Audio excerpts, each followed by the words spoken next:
Every pregnancy needs utmost care and attention. But certain pregnancies need a little extra attention. An RH negative mother carrying an RH positive baby is at increased risk of complications. BSV is at the forefront to ensure safe delivery in every RH negative pregnancy.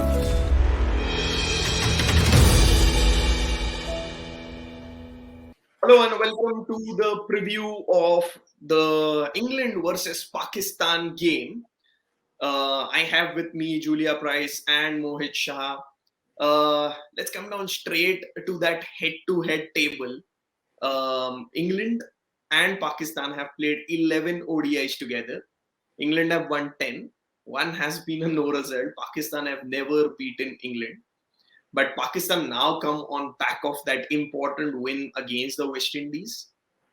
Julia, what do you feel? Is this going to change for things for Pakistan because they come on back of that important win against the West Indies? Both teams are still alive in that competition. So do you feel that's going to change a lot, or is it going to be a simple win for England? Yeah, I don't think anything's too simple for England at the moment. So I think it's potentially going to be a pretty good game. Although, I mean, obviously the game being rain reduced the other day and just reduced to a 20-over game, I think really benefited someone like Pakistan. Their T20 game is a lot stronger than their 50-over game. So it'll give them some heart, though. They'll get some momentum from that win. They'll be pretty happy with themselves, as they should be. They had a good win over the West Indies. But I still think that England are probably the more experienced 50 over team, and I think they've just started to have that belief back in themselves about and that sort of focus about making sure that they get to the semi-finals. So to me, I think England are probably going to be a little too strong for Pakistan, despite a magnificent effort from their players the other day. The good thing about England, what I see, is that they've faced all the top-ranked sides in their first 5 games. And now face Pakistan and Bangladesh. Do you feel, Mohit, that's going to be an advantage England now, which was a disadvantage for them at the start of the tournament? Yeah, it's definitely going to be an advantage. And the greater thing for them is like they are coming off 2 back-to-back wins against 2 very good teams in very close contests. So like they've been away from home for a very long time. The first few months weren't very easy for them. They didn't win a single match. But the wins from the last 2 matches and the way they won it, more importantly, is what will give them a lot of confidence.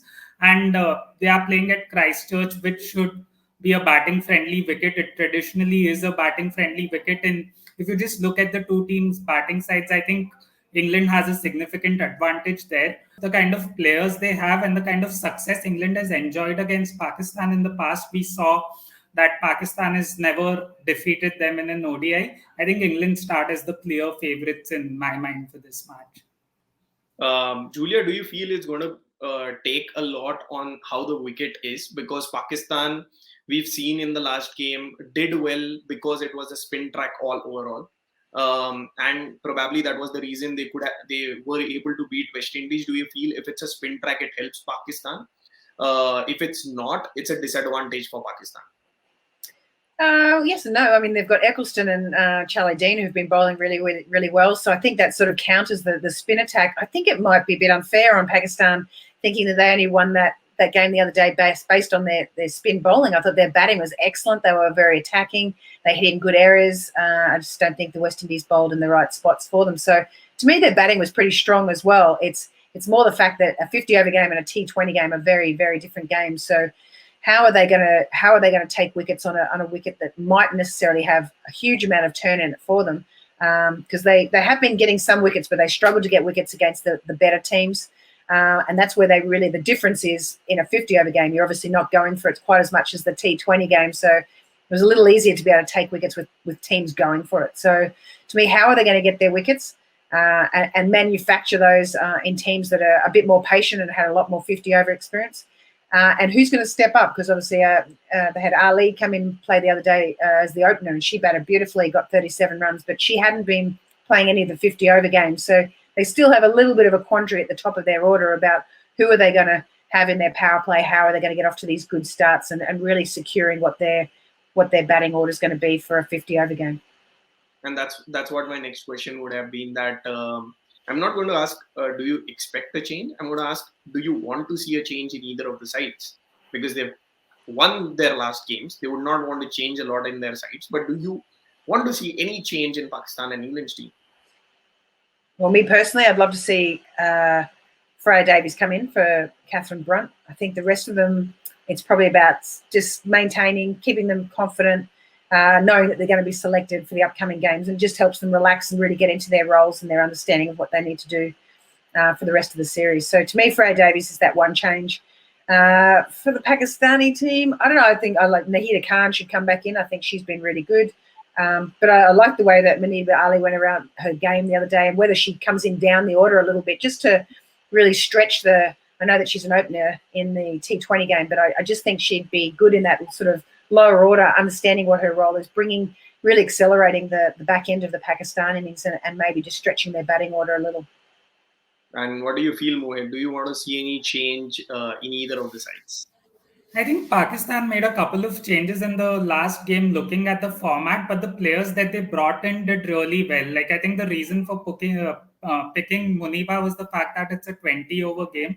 Otherwise, Nahida Khan's been doing pretty well, but now Pakistan have a problem because all their three openers have done well already in the tournament, because Sidras got in a century, Muniba was very good the other day, and Nahida has traditionally been the one opener who they've stuck with for most of their cricket in the last decade. So, which are the two players that they go with will be interesting, because I don't think they can change anyone between spots 3 to 6, because Bisma, Umema, Alia, Nidadar are all great players and have performed already in this tournament. Like, all of them have scored a half century or multiple half centuries.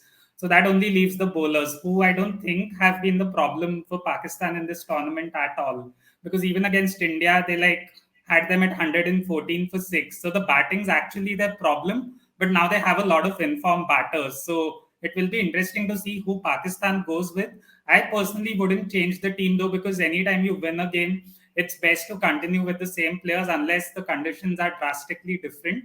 But England definitely need a couple of changes, I would say, because their opening bowlers and their opening batter has been a huge problem for them right through the Ashes series and also in this tournament.